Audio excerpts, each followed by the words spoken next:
Well, let's get started. Good morning to everybody. Good morning. Get that punch, 2 buttons to punch. And so you've seen this slide now probably 50 times, and we're just going to reference it. We're starting the same place every week. We're down here. We're wrapping up very near the end of our study on the life of Jacob. Jacob is now in his hospice bed. His sons have been called in, and he's going through one by one, pronouncing what's called traditionally the blessing of Jacob to his 12 sons. Of course, we've been talking about that whole idea, and because some of them we would categorize far from a blessing. But I think we've agreed that these are prophetic words. And of course, we're looking at in what way are they prophetic? What way is Jacob looking into the future here and speaking these words? And so we're going to look at one verse this morning. We've finished the first 7. Let's see. 1 through 7 I think we've finished. Dan represents 7. We're now right at the end of last week. We looked at Dan. Let me put that slide up. We looked at the blessing to Dan, 2 verses 16 and 17. We looked at his birth background, and in the context of his birth background is the idea of vindication, that Rachel was barren, and she got the idea that, gee, I'm barren, I need children to be in a sense of competition with her sister, Leah. And so she prompted a union with Bilhah, her handmaid, and her husband in order to take the right of the child. And that whole outcome of that was her words, "Now I am vindicated, so his name shall be called Dan." It's the idea of judgment, Dan, vindication. And so Dan was brought into that world. Have not really seen any way how that birth context relates to Dan. But we wanted to look at that. Anything we know about Dan does not. It doesn't come up later out of his own personal life. But yet it's the context of which he was born in. The second aspect we looked at, 2 keys to Dan, was the idea of the serpent, and this is the prophetic words of his father, the serpent, the small, having a very large effect, biting the heels of the horse, causing the horse to fall back, the rider to fall backwards. So the idea of something very small affecting something very large. And so we looked at that in some context of how that could be true. Some people tie that to Samson, prophetic utterance being fulfilled in Samson. I'm not so sure. But it's certainly true in the nation of Israel, and we looked at it through its political role in the world, militarily. As a nation of Israel, something small affecting something very large is certainly true. And so we looked at that. We looked at some examples of that last week. Now, with the text this morning, I'll just go ahead and read it. This is the New American Standard Version. Verse 18 reads, "For your salvation I wait, O Lord." One verse. And the question is, if we were to put this is anybody there? Is anybody at the look? Could you read 16 and 17 for context? Dan shall judge his people as one of the tribes of Israel. Dan shall be a serpent in the way, a horned snake in the path, that bites the horse's heels so that his rider falls backward. For your salvation I wait.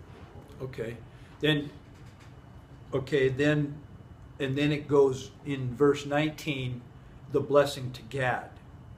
So we've got this text in there that's really kind of questionable. What is this all about? Is it actually tied to the end of the Dan blessing, it's harder to correlate it to the Gad, because the Gad blessing starts out just like the rest of them as a new blessing. It would be hard pressed to tie that phrase, verse 18, to the next blessing.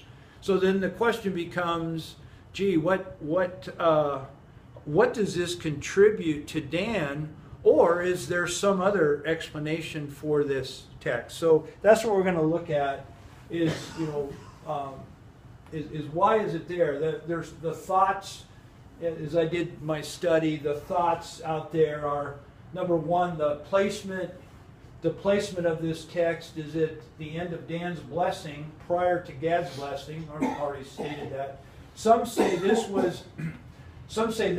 text was inserted later, a scribal annotation, and they call that loosely gloss. When you read a commentary, they say it was a gloss, meaning it was, picture yourself reading the text in ancient, in a scribal garb, and you're reading the text, and you're reading along, and all of a sudden this verse jumps out the page, and you write a marginal annotation of that. Well, that's in a very, very basic form gloss that then somehow could have worked its way into the actual, not in the margin, but right in the embodiment, that it was some comment that was put in there at some point in time. Well, that could be the case, and however, it doesn't explain the immediate context. Now, let me just say, we're saying, well, gee, wasn't all this written at one time, and that's my belief is that the text we have today is what God has intended for us to have as His inspired word. So however it got formulated over the period of time, I don't wish to argue all that, because a lot of it's just conjecture. But I don't have to throw all this out, because I believe that what we have, as we call it, the Holy Scriptures, is what God has intended for us to have today. So that's one idea that's out there. I prefer, number two, to look at this as a prayerful interjection by Jacob as he is prophetically peering into the future of his family. He's got this marvelous gift, this gift happening in his life at this very moment, where he, as the patriarch of a family, is there, and I think God is gifting him at that moment, peering in, and as he's looking into the face of his sons, he's got these words that he is saying. And he sees, he feels the struggle and the conflict, the future of feeling and conflict, prompting him at this moment to call out for God for deliverance. It's just like when you and I are overwhelmed at a moment on some occasion. What is our natural response? We call out to God. And so that's how I'm taking a really simple interpretation, and I'm plugging this into the context. Therefore, I view verse 18 as a brief prayer, what I'm calling a prayer interjection placed between blessings 7 and 8. It's like a timeout. And so let's go on, and let's. I'm gonna try to support this idea here through my these comments here. Take a moment to imagine the occasion. Okay, the occasion is, as already stated, the hospice bed. We talked about this. It is a deeply sacred moment. It's the last words of Dad to his sons. Yes. Was Dan's salvation in question any more than any other son? I just don't follow your question, Charlie. Sorry. Was Dan any more need of salvation than the other sons, or was there some reason that he was the only one that was that this was interjected? Okay, I follow you. I think I follow you. And I think what you're asking is you're looking at the word, "Oh Lord," what does the text say? For your salvation and favor. You're focusing on that word salvation in there. Okay, good question. Yes, go ahead, John. It might be a little clearer. I have the NIV, and Yeah. verse 18 says, "I look for your deliverance." Yes. And so my thought is that he has just said in verse 16 that Dan will provide justice for his people, and it seems to me that he's kind of just saying that I'm looking forward to seeing Dan work God's justice for his people. That's as valid as any other. Certainly, you're tying it right to the previous text. Yes. Okay. All right. Good. Yes. Here's my pointed head comment. Dan was conceived through Bilhah. This may be an utterance by Jacob seeking deliverance from having brought this son into the world this way. Huh. Okay. So okay, good. I mean, these are valid. That you're looking at the story of Bilhah, yeah, and you two are tying it right to Dan. If I hear you, okay, and that's certainly valid. The jury is out. So I'm looking at it as an interlude, being overwhelmed by the moment and the sacredness of the occasion, and like out of my own experience, an interjectory prayer to God to intervene. And so I'm going to move down that path on that, but not to discredit anything that you guys are saying. So here the sons are gathered to hear the father's last words. Jacob is being, in my opinion, being gifted. In other words, the Holy Spirit is upon Jacob now. He's being gifted. The doors, the prophetic doors of the future are open, and he's being able to peer in. And then the words that we're hearing Jacob saying, not only to Dan, but to all of his sons, this would describe the enigmatic, the mysterious words we're seeing. He's only trying to describe what he's seeing, hearing, and feeling, which is very true of prophetic language.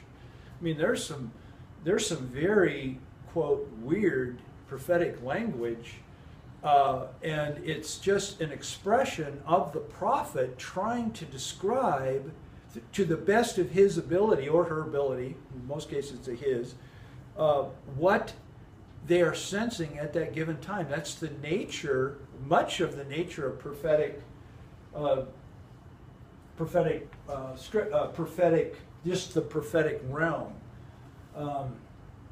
He's attempting to what he is seeing, hearing, and feeling. So, moving on, I couldn't get it all on one slide.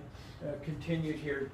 So, it's quite believable that during this most sacred occasion, he becomes overwhelmed with what he's experiencing. And then thus, this prayer, in my opinion, is an intercessory call to God to intervene at the future moment. Now, this is kind of a wild idea. And Dick, I'd like to hear if you've got some words to contribute, because this is the realm that you move in. And I'm just going to finish the phrase. So if you've got some comments, we'd love to hear.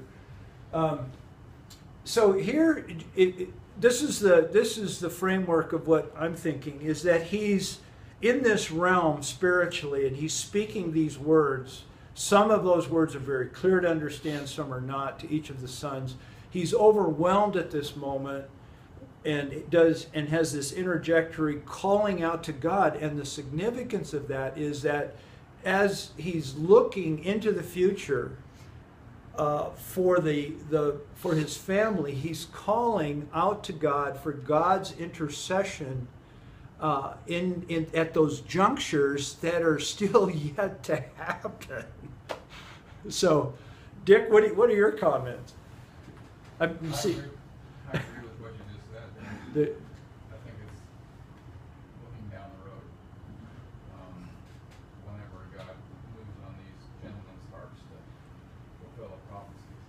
Uh-huh.